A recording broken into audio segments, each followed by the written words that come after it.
Le monde est plein de mystères. Ce qui est connu nous satisfait, nous déçoit ou nous lasse.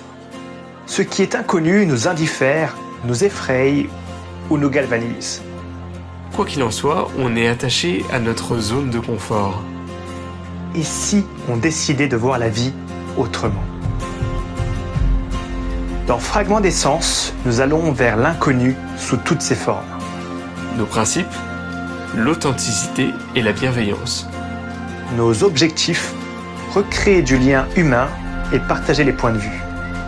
Dans ce podcast, nous allons à la rencontre de celles et ceux que l'on ne prend pas assez le temps d'écouter et qui ont pourtant tellement à nous apprendre.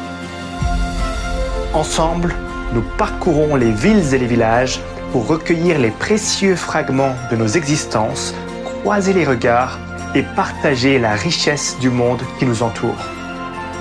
Parce que ce qui fait une société ne peut se voir qu'au-delà des artifices, des barrières sociales et des jugements unilatéraux. Bienvenue dans le podcast qui vous donne la parole. Bienvenue dans Fragments d'essence.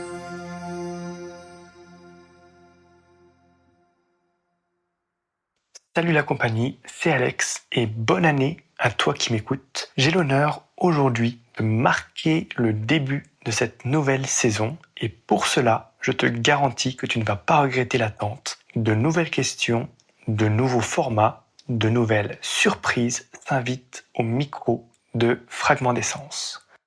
De mon côté, je réalise ce 32e épisode à Münster, prononcé en alsacien Münster et en allemand Münster. Cette commune est située au cœur du massif des Vosges, dans la vallée de la Fecht, au sud de l'Alsace. En 2022, ce lieu comptait plus de 4700 Münstériens et Münstériennes.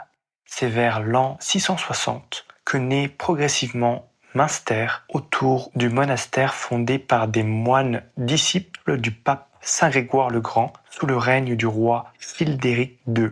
Cet établissement était tout d'abord appelé Monasteriolo Confluentis, d'où le nom de Münster. Il est resté dans un état modeste jusqu'au IXe siècle, lorsque Louis le Pieux et Lothaire lui font de nombreuses donations. Par la suite, jusqu'à la fin du XIIIe siècle, les terres, très convoitées, changent maintes fois de propriétaire pour finir sous la domination impériale du roi Rodolphe de Habsbourg. Pendant ce temps, le village entourant le monastère s'agrandit et devient une ville. En 1354, cette dernière forme une alliance avec les autres villes impériales d'Alsace, la Décapole. À cette époque, l'économie locale repose essentiellement sur l'exploitation des forêts, notamment pour leur bois, ainsi que sur l'élevage de bovins. La transformation de la production laitière en fromage est attestée depuis le XVe siècle, ce qui donne lieu au Münster. Du XVIe au XVIIIe siècle, la ville est en proie à de nombreux conflits, tels que la guerre de 30 ans, qui la met en ruine pour finir entre les mains du royaume de France. Aussi, l'industrialisation se développe via une exploitation plus systématique de l'énergie hydraulique fournie par la Fecht et ses affluents. La Révolution française marque la fin de l'abbaye, d'abord pillée, puis vendue comme bien national et enfin progressivement démolie. Le XIXe siècle est caractérisé par une accélération massive de l'industrialisation sous l'égide de la famille Hartmann.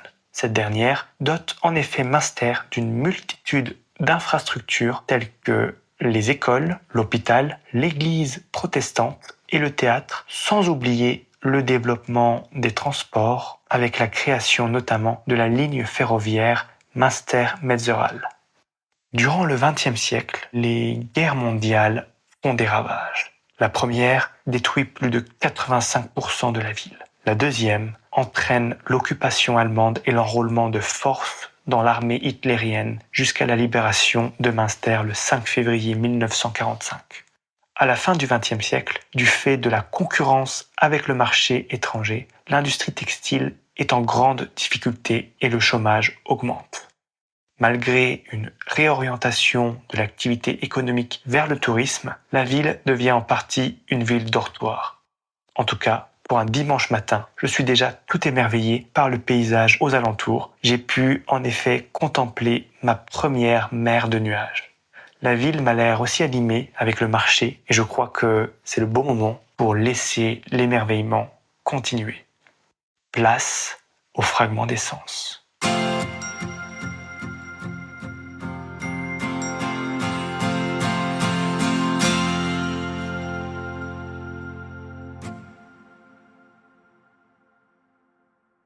Bonjour madame. Allez-y, une question là. Ok, très bien. Quelle est votre vision du bonheur? S'occuper de soi, prendre soin de soi, voilà. Déjà ça. Parce que ça permet de répondre avec sourire, interroger sur la philosophie, ouais, et puis à tout notre entourage, tout le monde, quoi. D'avoir le sourire en soi. Déjà être bien propre dedans. Du mieux qu'on peut. En fait, ça se résume à faire tout du mieux qu'on peut. Bon, moi je suis à la retraite et tout ce que j'ai pas fait avant, on va dire, mon âge fait que j'ai une vision de ma vie passée. Il y a des tas de choses dont j'avais pas conscience à l'époque, que j'ai fait sans prise de conscience terrible, quoi. Donc maintenant je le vois, depuis quelques années quand même. Et je me dis, écoute, tu veux pas revenir sur le passé, tu veux pas t'inventer sur le passé. Maintenant, tu fais du mieux que tu peux partout autour de toi. Et pour toi, donc tu commences par respirer, d'entretenir ton corps. Et tu vas voir, il va se passer plein de choses de bien. Effectivement, belle philosophie de vie, merci. Justement, vous avez dit que vous avez vécu beaucoup de choses. Alors, s'il y a un événement qui vous a marqué sur toute votre vie, ça peut être positif ou négatif, mais un seul, que vous devriez retenir et que vous aimeriez partager aux personnes qui nous écoutent, lequel ce serait? Croire en soi, croire en nos intuitions, en notre petite voix, comme on dit, croire en soi. Et puis le partager pour voir sur quelle ligne temporelle on se situe, si c'est juste ou pas juste, ou presque juste en soi, quoi, parce que ça mène un petit peu plus loin. Les autres ont des petits cailloux aussi pour le chemin. Ouais, c'est ça. Parfois c'est des rochers aussi. Ouais, des fois t'as des mégalithes qui te disent ce que tu as envie d'entendre, hein, mais qui te disent ouais, c'est bien le chemin, quoi. Oui. Et puis tout ce qu'on peut percevoir auprès de ces mégalithes ou auprès de ces arbres aussi, qui ne sont pas des rochers, mais sont des rochers vivants, on va dire. J'essaie de tenir le fil, hein. On a des questions de culture générale aussi. Je vois que vous avez regardé les films à l'affiche. Et donc, on a une question qui est si vous aviez un titre de film, de chanson ou de livre qui vous tient à cœur et que vous aimeriez partager aux personnes qui nous écoutent, lequel ce serait? J'ai vu un film magnifique juste avant ce changement d'époque, juste avant le Covid, quoi. C'était un film, on s'appelle Til de la Mancha. Là, tout m'échappe, mais il est magnifique, ce film. Ça parle de quoi? C'est très théâtral, en fait. C'est... comment s'appelle-t-il Alors, attendez, je vais vous donner des images. Ok. Il y a des moulins. Il y a un gars qui est sur son âne et l'autre sur son cheval. Et celui qui est sur son cheval veut combattre ces moulins dont il croit que c'est une grande armée. Ça fait partie de ce qu'on étudie au lycée, quoi. Oui. Ça, c'est un film superbe. C'est baroque, c'est complètement fou. C'est coloré, c'est musical, c'est plein d'allégresse, c'est plein de... Plus que de l'allégresse, quoi, tu fonces. Ça, c'est... Ouais. C'est un des Monty Python qui a réalisé ce film. Monty Python, oui, d'accord. Et c'était le film de sa vie, quoi. Quand il a eu une crise cardiaque ou deux pendant le tournage, c'était très très difficile, il voulait tellement le finir. Et il l'a fini, et ça, c'est une merveille. Une merveille, vraiment une merveille. On a un proverbe du jour pour la nouvelle année. Au premier jour de l'an, fais 2 crêpes pour avoir de l'argent. Oui, parce que les crêpes, c'est généreux, les crêpes. Quand tu fais des crêpes, tu vas régaler tout le monde autour de toi. Le bénéfice peut être pour le bien de la communauté aussi, ou autre, pour des associations, ou pour soi aussi. Oui, pour autour de soi. Quand je fais des crêpes ou des gâteaux, quand je fais des crêpes, j'aime bien, ça sent bon, c'est un peu grillé. Il n'y en a pas une pareille, déjà. Et puis après, ça nous ramène aux crêpes. C'est rond, c'est la lune, c'est la pièce, tout le symbolisme du cercle, en fait, aussi. Si on a envie de s'y promener, quoi. Est-ce que vous avez des résolutions pour cette année? Quel est votre rapport aux résolutions qui sont prises chaque année? C'est pas la peine de se prendre de chou. C'est pas la peine. C'est pas la peine. D'accord, ouais. Par contre, tu peux prendre une résolution avec toi-même. Tu te dis, si j'ai envie de faire ça, je le fais. C'est vrai. S'écouter soi-même. C'est bien de réfléchir, c'est bien d'utiliser notre intellect et tout, mais il faut le ralentir aussi en disant, attends, je vais vivre aussi l'extérieur, quoi. Enfin bon, moi, c'est mon parcours qui me fait dire ça. Mais en même temps, ce parcours, bon, on est quand même très accroché par le téléphone portable, quoi. Même moi, je suis complètement dedans et là, je suis en train d'évacuer parce que je me dis, tu marches, quoi. C'est intéressant, c'est sûr, mais ça intéresse sur des petits instants. Mais tous les petits instants, ça se transforme en 1h30, 2 heures. Et pendant 1h30, 2 heures, mon attention a été captée par, franchement, qu'est-ce que je retiens de ce que j'ai pu dire ou écouter, quoi. Donc, Exactement. Donc, bon, vous ferez le lien avec ce que j'ai dit. Merci beaucoup. Moi, je vous souhaite vraiment je nous souhaite. Oui, vous avez raison. De nous envoler, de nous retrouver nous-mêmes comme on était. J'étais gamine, en fait, avec une sorte d'insouciance bienveillante, sans jugement. On se plaît moins, bon, on se côtoie pas, voilà. Mais on n'émettait pas, enfin, j'ai pas cette sensation, quoi. On n'émettait pas des jugements à tout bout de champ et des remises en question et tout. Laisse la tête faire un peu. Merci, c'était super sympa. Très bien, Allez, merci. au revoir. Bonne journée. Merci, Ma.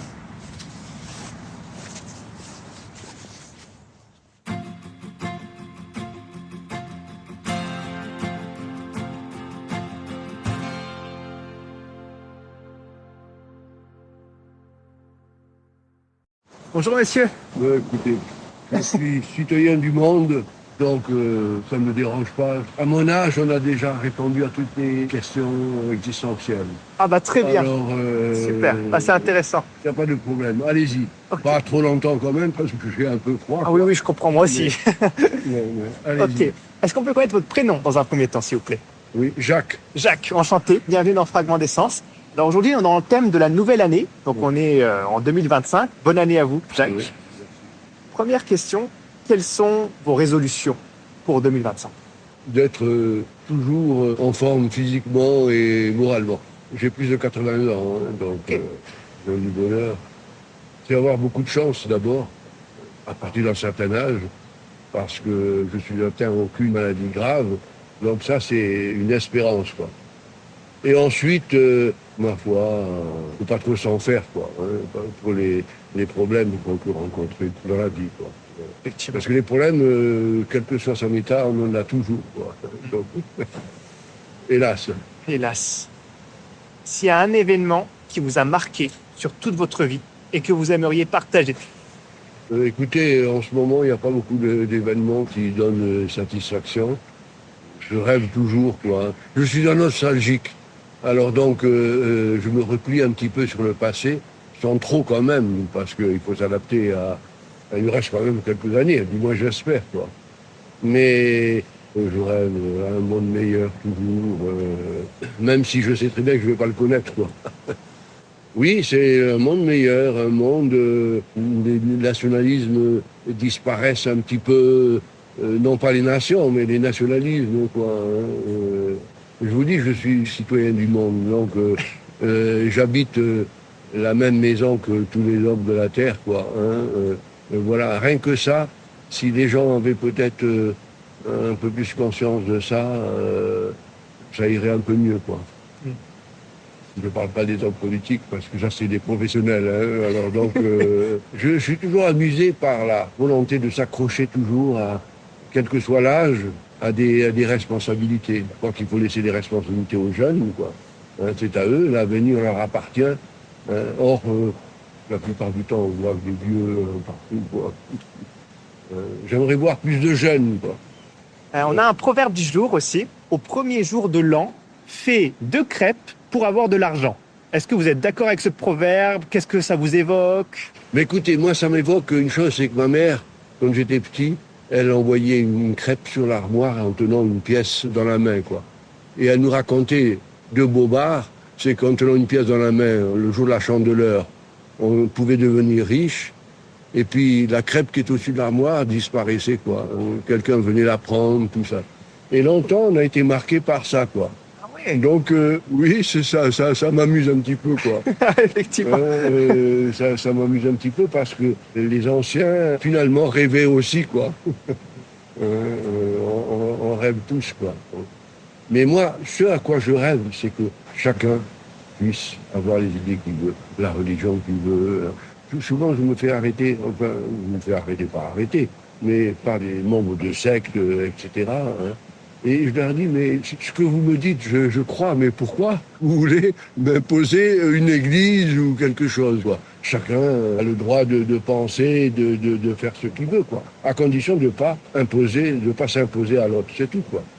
Il y a une règle simple dans la vie, hein, mais qui ne sera jamais appliquée, c'est que c'est pas la peine de s'imposer aux autres, chacun fait ce qu'il a envie, et puis obéit à des lois, bien sûr. Quand on vit en société, on est bien obligé à un certain moment. Je ne suis pas du tout nihiliste, ni anarchiste, ni rien du tout, hein.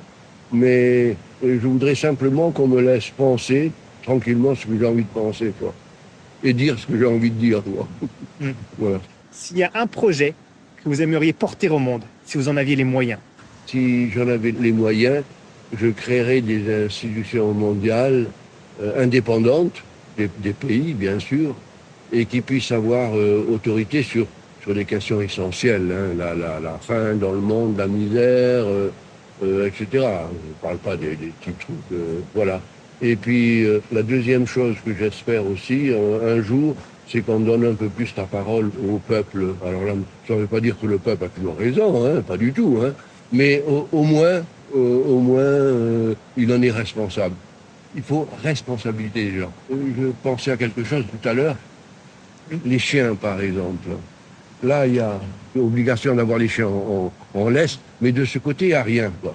Ah oui. Alors, un jour, quelqu'un m'a dit, avec raison, ah oui, mais là, c'est écrit, là, donc c'est pas écrit, donc j'ai le droit de lâcher mes chiens, quoi. Voilà, donc, responsabiliser les gens. Ça ne veut pas dire que tout disparaîtra, mais au moins, les gens seront responsables. Voilà, et peut-être que ça les changera un petit peu, quoi. Responsabilité des gens. Tout à fait. Responsabilité, c'est un terme qu'on retient.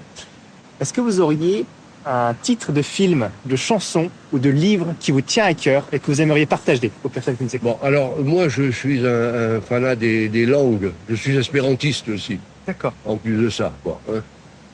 Et donc, je me dis toujours, je suis en train de penser à ça, justement en venant, parce que quand je marche, vous savez, j'applique ce que disait Montaigne, mon esprit ne va que si les gens me l'agitent, quoi. Et alors, moi, quand je marche, ça me fait réfléchir, quoi. C'est pour ça que je réponds à vos questions. Moi, je suis un fanat des langues, donc, et un brin un peu nostalgique. Donc, j'aime bien les langues parce que je les ai apprises. Maintenant, je ne pourrais pas les apprendre, mais j'ai l'impression qu'elles sont plus faciles qu'avant, quoi. C'est vrai que quand je lis un livre que j'ai déjà lu, je trouve ça super parce que ça paraît plus facile. J'en comprends plus vite ce que veut dire l'auteur. Et en plus de ça, ça nous fait lire un petit peu, quoi. Parce que il faut être conscient aussi de son état, de ses neurones, de ses jambes, de sa tête, et voilà, quoi. Et quand on est conscient de ce qu'on est, eh bien, on réagit mieux.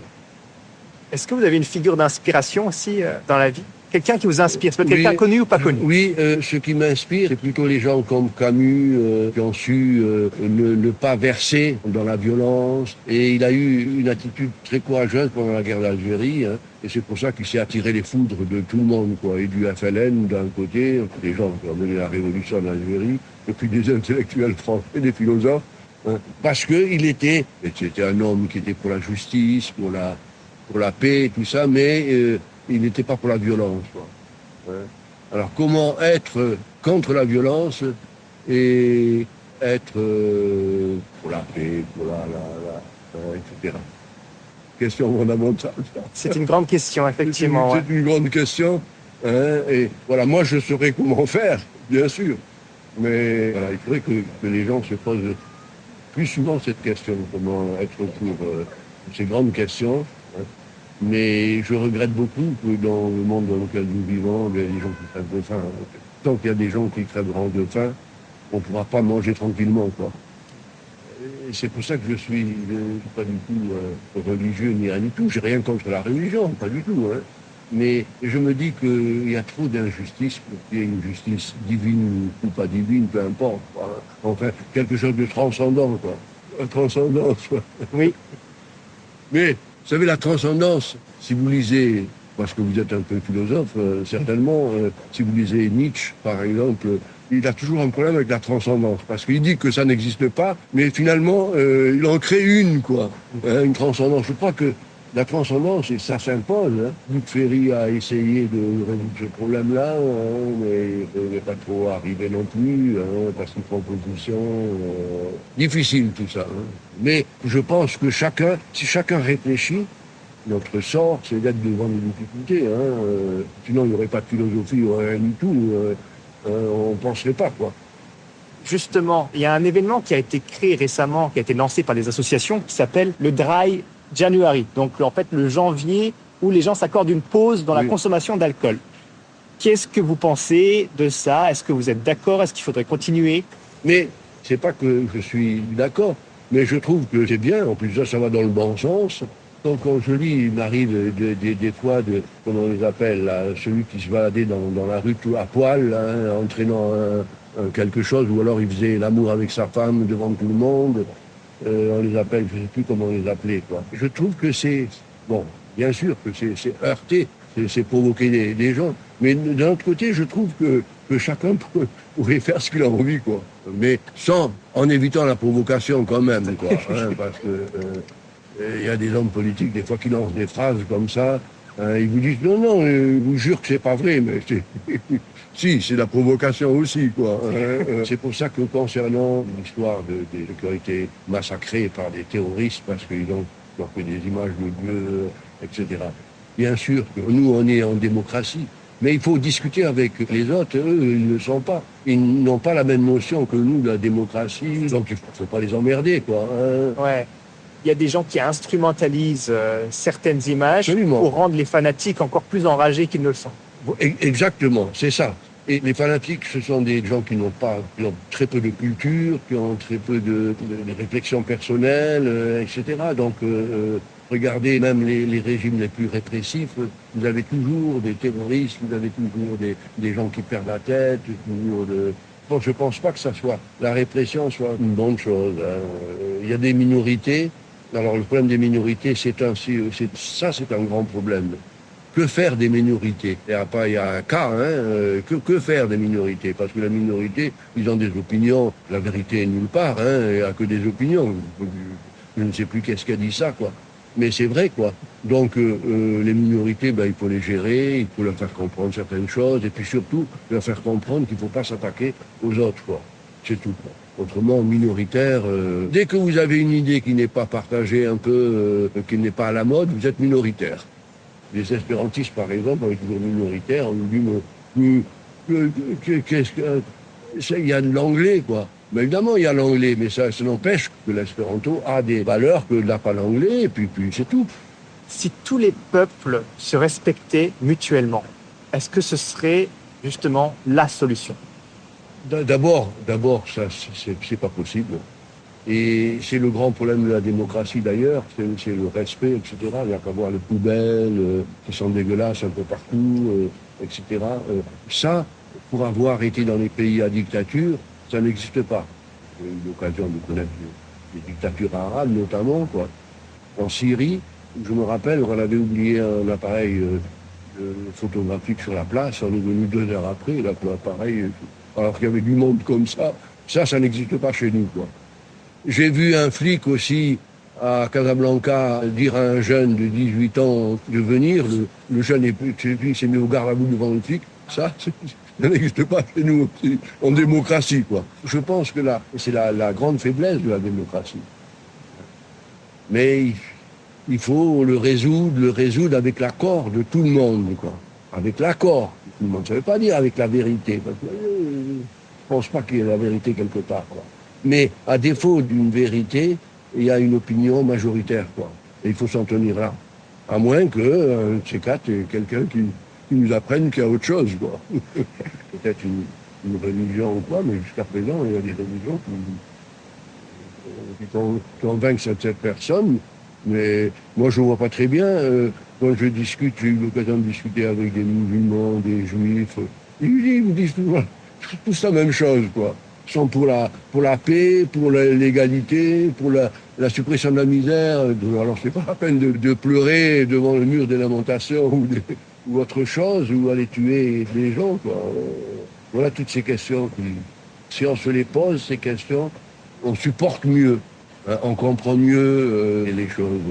Je vois par exemple, là, il y a de plus en plus de gens qui vont consulter des psychiatres, des psychologues, etc. Bon, c'est bien, hein, mais je crois qu'on est chacun aussi psychologue par nature, hein, on est capable de réfléchir, de se poser des questions. Et puis si on n'a pas de questions, d'autres solutions, de Dieu, ou etc., eh bien, il reste la majorité, quoi.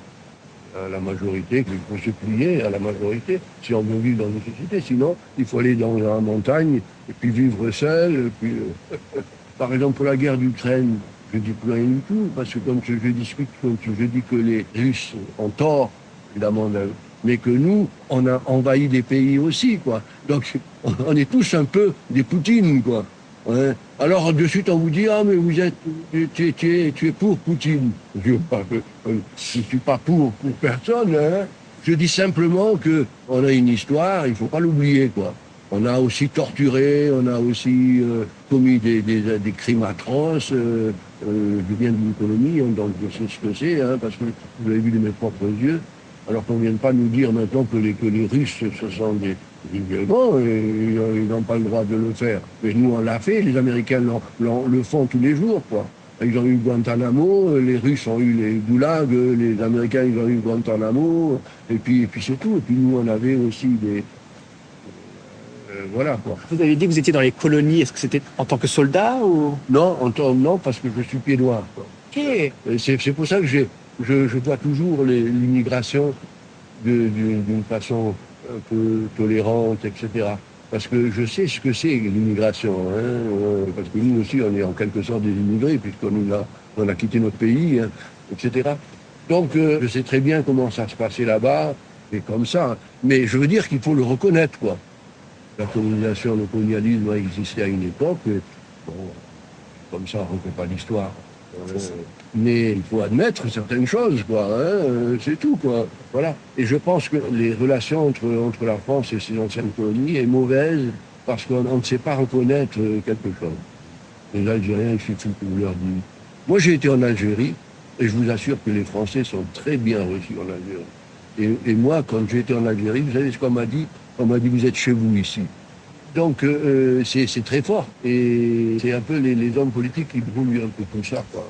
Je lis une revue un peu mensuelle, là, qui parlait un peu de ça. Est-ce qu'on peut connaître l'autre ?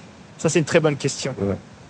Et parmi tous ceux qui se sont exprimés, enfin des philosophes et des gens qui ont réfléchi là-dessus, ils disaient que c'est pas possible de savoir, de connaître l'autre.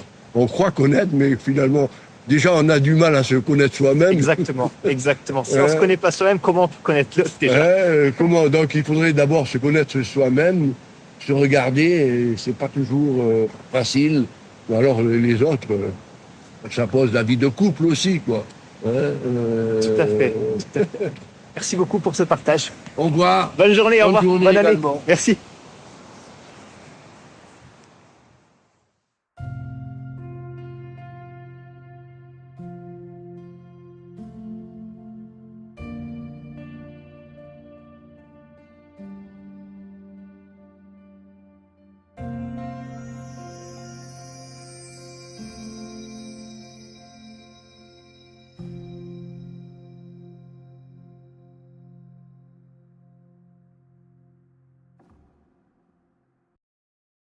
Bonjour madame. Allez-y, pourquoi pas. Très bien. Est-ce qu'on peut connaître votre prénom pour commencer ? Sylvie. Sylvie, enchantée. Enchantée. Aujourd'hui, on est dans le thème de la nouvelle année et on est en 2025. Donc déjà, bonne année, Merci Sylvie. à vous. Merci. Quelles sont vos nouvelles résolutions pour cette année ? J'aimerais bien arrêter de fumer, perdre un peu de poids et puis trouver un boulot. D'accord. Voilà. Et comment vous abordez cette année 2025 ? Moi, je sens que ça va être une bonne année. En numérologie, c'est le chiffre 9 et c'est le chiffre de l'achèvement d'un cycle. Donc je pense qu'on part vers quelque chose après de meilleur. J'espère. On l'espère aussi. On a un événement spécial au mois de janvier qui est le mois du Dry January. Okay. Vous en avez peut-être entendu Ouais, parler. pas boire d'alcool pendant C'est tout ça. le mois de janvier. Exactement. Alors j'ai déjà loupé ma première résolution, parce que j'ai des amis qui sont passés, et puis voilà. Mais je pense que ouais, c'est quand même une bonne idée, quoi. C'est quand même des gens qui boivent quotidiennement, et c'est un vrai problème. L'alcool dans les familles, ça détruit beaucoup de familles, ça donne de la violence, voilà. À haute dose, bien sûr. Vous avez tenté aussi peut-être pour la cigarette aussi. Oui, mais oui. 4 jours, j'ai tenu. Bah, on espère que tout va bien se passer pour vous. Merci. Quelle est votre vision du bonheur, Sylvie? Écoutez, vous savez quoi, ma vision du bonheur, elle est dans la nature. Moi, j'ai un gros chien, donc je me promène beaucoup. Comment il s'appelle? Reggae, comme la musique. Voilà. Ok. Il est très sage. Il est très sage, très gentil. C'est un Akita américain. Oh. Dans le temps, c'était des chasseurs oui. d'ours. Ok. Mais lui, il chasse plutôt les tapis, hein, pour être honnête. Il est tranquille. Ouais, ça se voit. Bah, tant mieux. Est-ce que vous auriez une figure d'inspiration? Ouais, Frida Kahlo. Ok. J'adore cette nana. Elle a eu un grave accident. Elle avait quasiment plus de corps. Hein. Elle était couchée pendant des années. Elle s'est lancée dans la peinture. Elle a jamais baissé les bras. Elle est toujours allée de l'avant. Bon, après, elle s'est mariée avec un con, mais ça, on choisit pas toujours. Ouais. J'ai essayé aussi. C'est vraiment une expérience désastreuse. J'étais mariée 16 ans et là, ça fait 10 ans que je suis toute seule. Et j'élève ma gamine qui a 12 ans. Il faut aller de l'avant. Toujours. La résilience. Ouais, tout à fait. On a un proverbe du jour, alors toujours dans le thème du Nouvel An. Celui d'aujourd'hui, c'est, alors, au premier jour de l'an, fais 2 crêpes pour avoir de l'argent. Qu'est-ce que ça vous inspire? Est-ce que vous êtes d'accord avec ça? Je fais tout le temps des crêpes. C'est mon repas du dimanche soir, une soupe de légumes et puis des crêpes en dessert. Voilà. Mais je pense pas que 2 crêpes vont changer toute ma vie. On est d'accord. Malheureusement, le travail non plus en France, ça rapporte plus d'argent, donc c'est vraiment devenu très compliqué. Dans le monde du travail, est-ce qu'il y a un domaine qui vous intéresse en particulier? Bah moi, de base, je suis dans l'hôtellerie-restauration. D'accord. J'ai passé 27 ans dans l'hôtellerie-restauration. Ah oui. Comme je vous ai dit, j'étais mariée, j'ai subi un divorce désastreux et on m'a diagnostiqué une sclérose en plaques. Donc je pouvais plus faire de restauration. J'ai fait une formation de reconversion et là, actuellement, je suis dans l'administratif. Mais franchement, bosser pour l'État, c'est... Pardon. Pas de souci. Qu'est-ce que vous aimeriez changer? Qu'est-ce que c'est pour vous le monde idéal? Les gens, il faut qu'ils reprennent un peu de bienveillance et de solidarité parce que là, depuis le Covid, on vit tous chacun coincé dans sa bulle, accroché à BFM Télé qui raconte que à longueur de journée. Et il faut sortir de ça, quoi. C'est pour ça que la nature, c'est un bon moyen de décompenser, quoi. Tout à fait. Avec ma gamine, on a déjà monté. Vous connaissez un peu le coin? Oui. Ben voilà. Pas très Avec loin. ma gamine, on a déjà monté. J'habite au centre-ville à la gare et on est déjà monté à la Schlourte à pied. Ah ouais, super. Ouais. Ça fait combien de kilomètres alors? Je sais plus exactement, mais un paquet. Hein. C'est surtout la pente qui est dure. Parce qu'on a pris le sentier du tramway, l'ancien tramway qui montait de Münster à la Schlourte avant la guerre, avant la première guerre. Et les Allemands qui l'ont détruit, ouais. Parce qu'ils avaient peur justement qu'ils puissent se ravitailler, se ramener des vivres et des armes et des machins. Donc ils ont détruit ce tramway. Mais Justement, est-ce que vous seriez pour le retour de ce tramway ou... ah ouais, franchement, bien sûr. Ouais. Parce que la pente là-haut, elle monte à 22%. Et je peux vous dire qu'à un moment où vous marchez, vous avez l'impression que le paysage il avance plus. Hein. Est-ce que vous auriez un titre de livre, de chanson ou de film qui vous tient à cœur et que vous aimeriez partager aux personnes qui nous écoutent? Il y a plein de choses qui me viennent comme ça, mais il y a un film que j'ai particulièrement adoré qui s'appelle Légende d'automne. Légende d'automne. Ouais. D'accord. C'est une histoire de famille entre un papa et ses 3 garçons. Et puis il y a le plus jeune des garçons, il tombe très amoureux d'une femme, mais malheureusement il meurt à la guerre. Du coup, elle finit avec le fils du milieu pour se marier avec le grand frère finalement, et puis ça ravage cette famille, quoi. Et c'est vraiment un film où il y a des paysages magnifiques. C'est le Grand Est américain, quoi, hein, avec des chevaux, des animaux, beaucoup de nature. Parce que comme je vous l'ai dit, j'aime bien la nature. Vous avez raison. S'il y a un événement qui vous a marqué sur toute votre vie et que vous aimeriez partager, lequel ce serait? Ça peut être un événement positif ou négatif, mais quelque chose qui vous a marqué. La période du Covid. Parce que je pense que c'était l'arnaque du siècle et que y en a qui se sont bien remplis les poches sur le dos de pauvres gens qui ont maintenant des problèmes de santé. Ça a été une grande manipulation de masse et on a tous plongé dedans. Vous vous rendez compte, on s'est signé des autorisations de sortie. Quand on y pense, là, maintenant, après que c'est passé, tu bois ton café assis, pas debout. Ah bon, pourquoi? Parce que le Covid, il est en haut, mais il est pas en bas. Tu rentres chez toi à 9h et tu sors plus avant 6h du matin. Parce que la nuit, le Covid, il est méchant. La journée, il dort. Il est fatigué. Et moi, je l'ai eu, hein. Tout de suite, il était même pas là, soi-disant, il était encore en Chine. En septembre 2020, j'ai eu une grippe, mais ouais, super méga carabinée. En plus, comme j'ai la sève, j'ai un peu un système immunitaire fragile. Hein. Et c'est la première fois de ma vie où j'ai pas pu me lever pour ma gamine pour lui faire des tartines le matin. Et j'ai dit, maintenant t'as 7 ans, il faut que t'apprennes à faire des tartines, là je peux pas et tout. Elle m'a dit, mais je sais pas faire des tartines. J'ai dit, si tu as faim, tu apprendras. Du coup, elle a appris à faire des tartines et j'ai eu mes 24 heures de récup et ça allait mieux après, quoi. Parce que comme je suis toute seule, il faut que je gère tout, donc j'ai pas trop le choix. Quand je suis malade, j'ai le droit à 24 heures. Et il veut sortir, même pendant les 24 heures. Je peux le caresser. Bien sûr. Merci. Lily, elle a faim, voilà, faut que ça continue. Vous habitez à Münster depuis combien de temps alors? 6 ans. 6 ans, ok. Vous appréciez cette ville? J'adore, franchement, j'aime beaucoup. Ouais. Super. Ouais, Ici, c'est bien calme, placé, c'est serein, on calme. peut tout faire à pied. C'est très bien. Dernière question, le partenaire plus longtemps, merci beaucoup. Si vous aviez un message à faire passer aux personnes qui nous écoutent, qu'est-ce que ce serait? Bah, qu'il faut ouvrir son cœur et surtout reprendre un peu d'empathie, ça, réapprendre à se mettre à la place des autres, pour mieux les comprendre. Et je pense que comme ça, le monde, il peut un peu redevenir meilleur.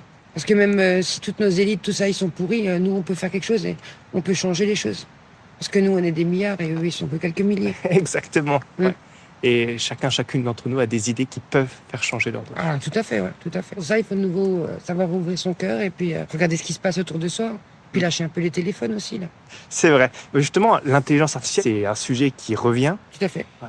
Parce qu'on trafique beaucoup les images. Et je pense que les gouvernements, ils ont eu ça bien avant nous et on nous a souvent fait prendre des vessies pour des lanternes. Et on continue d'ailleurs. Et surtout dans le monde, il faut faire cesser tout ce qui est trafic d'enfants et tout. Il faut foutre la paix aux enfants. Le trafic de drogue aussi. Ouais. On a carrément des narcotrafiquants en France. J'ai appris ça il n'y a pas si longtemps que ça. Et des tueurs à gages qui ont 14 ans. Quand on voit ça. Mais ça, c'est dû aussi au désastre de l'éducation nationale. Moi, j'ai une gamine scolarisée, c'est catastrophique. Comment ça se passe pour elle? Déjà, les enfants sont très très durs entre eux. Et puis, terrible. Et puis avec tous ces téléphones, ces réseaux sociaux, ces harcèlements, ces machins. Moi, je dis que les réseaux sociaux, ça devrait être interdit jusqu'à 18 ans. Et après, on voit si t'es assez mûr, machin, pour t'en servir, parce que ça détruit des vies. Vous avez bien vu des gamins de 13 ans qui se suicident tellement on les a harcelés à l'école. Ça, c'est plus envisageable. Si vous aviez un projet à porter au monde, et si vous en aviez les moyens, qu'est-ce que ce serait? Un projet à retenir et à porter au monde. Eh ben, je crois que j'investirais mon argent pour sauver tous les enfants qui sont dans les trafics. Tout ce qui est trafic d'êtres humains, trafic d'organes et tout, parce que c'est vraiment un sujet très préoccupant dans le monde. Vous savez qu'en France, il y a un enfant toutes les 3 minutes qui subit un abus sexuel ou du harcèlement ou de la maltraitance à la maison.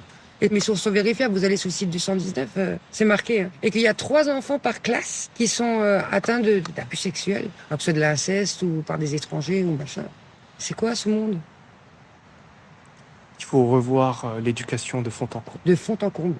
Et pas mettre on va pas dire de nom, hein, et pas mettre des ministres de l'éducation qui disent qu'ils sont pas spécialisés. Et qu'on n'attend pas ça d'un ministre qui soit spécialisé. Pas si, on attend ça d'un ministre. On attend d'un ministre qui sache de quoi il cause quand même. Le peuple, il crève de faim et tu commandes des fauteuils pour 40 000 balles hors taxe. Non, vous avez vu. Et puis si on divise aussi le salaire de tous ces gens qui viennent même pas travailler et qui sont payés quand même. Parce qu'à l'Assemblée, quand ils viennent pas, ils ont quand même leur salaire. Vous, quand vous n'allez pas à votre travail, vous n'avez pas de paye. Ils ont 5 000 balles plus tout, le logement, essence, voiture. Ben, tu leur donnes 5 000 balles et ils se démerdent. Nous, on a 1 200 ou 1 500 et on doit déjà se débrouiller avec ça. Et revoir aussi les lois sur les parents célibataires. Aider les parents solos et faire pour de vrai récupérer la pension alimentaire, pas faire genre. Moi, ça fait 10 ans que je me bats pour la pension alimentaire. Ça fait 10 ans que j'ai pas un rond de mon ex-mari. Si, allez, tous les 2 ans, je vais porter plainte et les gendarmes vont un peu le secouer, alors ils m'envoient 1000 balles. Mais j'ai l'impression de faire la manche, alors que normalement, c'est quelque chose qui est dû. Il était là pour le faire, cet enfant. On était mariés, en plus. Maintenant, il s'est mis en insolvabilité, et puis maintenant, je compte que sur la CAF, parce que la CAF couvre un petit peu. Et pourtant, il a un bar dans une autre région, et il a une vie posée, il a pignon sur rue, mais l'État, il bouge pas. Il y a que les gendarmes, de temps en temps. De temps en temps. Effectivement, c'est pas facile. Une fois tous les 200 fois. Non, mais c'est pas grave, comme ça, on a besoin de dire merci. En tout cas, merci beaucoup pour ce partage. Je vous en prie. Je vais dire à Lily, je me suis fait interviewer, là, j'ai déjà vu. Enfin, moi, je fais le recensement. Ok. C'est super sympa, parce que je rencontre plein de gens, plein d'histoires différentes. Puis souvent, c'est beaucoup de personnes âgées, et qui sont seules. Donc elles ont besoin de parler, elles sont contentes de parler à quelqu'un. Exactement. Et je vous jure que des fois, pour ressortir de l'appartement, c'est compliqué. Oh, vous êtes tellement gentil. Je dis, mais là, faut que j'y aille, madame. Et je vous invite à manger ce soir. J'ai dit, vous savez, j'ai 224 appartements à recenser. Si les 224, ils m'invitent à manger, moi, j'en ai pour 4 ans pour faire le recensement. Je peux pas rester chez tout le monde. Ah oui, d'accord. Bon, allez-y, alors. C'est là qu'on voit qu'aussi que la solitude, c'est aussi un problème. Merci beaucoup. Eh ben, merci à vous. Bonne journée. Au revoir et Au bonne revoir. journée. Merci.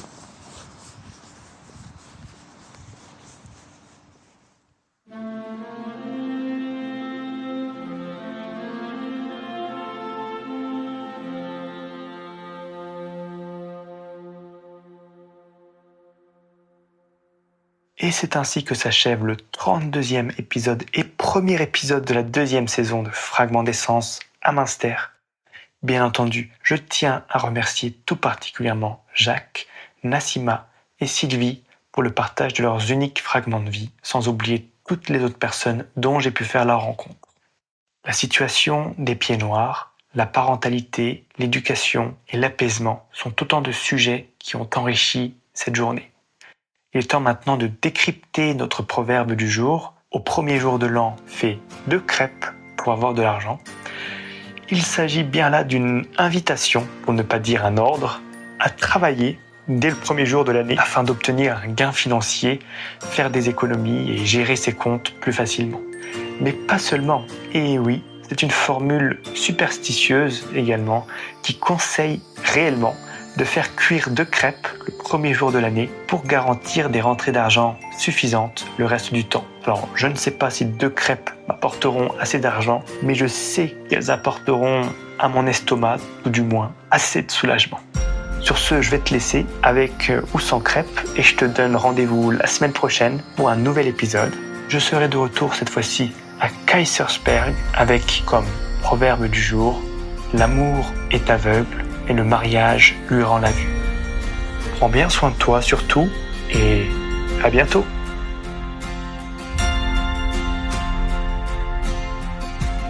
Merci d'avoir écouté cet épisode jusqu'au bout. Si tu l'as apprécié, on t'invite à le partager à tes proches, c'est notre meilleure communication et ça aide considérablement notre travail à gagner en visibilité. Tu peux aussi nous laisser une note et un commentaire sur Spotify, iTunes ou même YouTube. Ça prend à peine quelques secondes, mais c'est vraiment essentiel pour notre référencement. On est aussi présent sur Instagram, où on met en avant les moments marquants et coulisses du podcast. N'hésite pas à nous y écrire et nous mentionner. Et enfin, si tu en as l'envie, tu peux nous aider à couvrir nos dépenses matérielles et nos déplacements en faisant un don sur Buy Me a Coffee.